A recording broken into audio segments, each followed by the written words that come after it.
Ahakoa te mahi a tāwhiri mātea I ngā moka katoa o te motu. I pai tonu te tīmatanga o te whakataetai wakaama ki Karapiro. Koe nei te rā e kite ai ngā hua o ngā mahi whakaharatau a ngā kapa mātātahi. E puta e hoki ngā ihu o ngā kapa ko hunga hunga. I Karapiro a Irena Smith I te rangi nei. E whakamātau I ngā wai o Karapiro, ko ngā taitama o te pau herenga waka. Kua rua nei rātou e whakapakari ana I a rātou anō mo tēnei wā.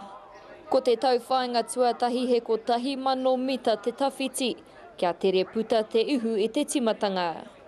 He whakamātau I ngā mahere, hei whakatinana I ngā wawata. Come together pretty solid. I reckon we're doing good, but we could do better in and out of the turns and on the straights.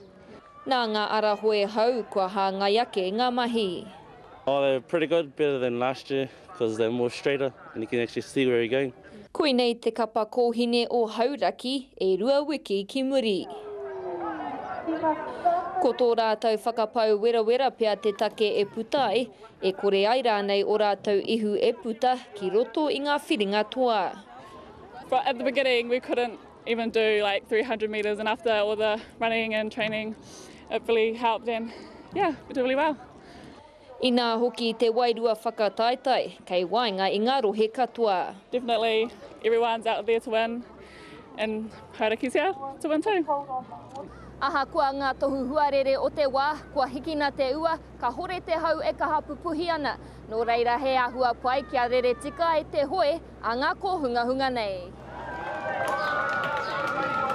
Ko mātou coach, ka ki I puhi te waka, me ka haere mātou.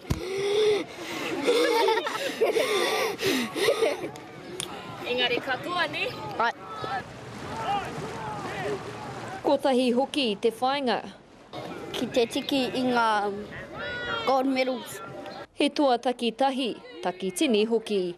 Irena Smith, Te Kairere.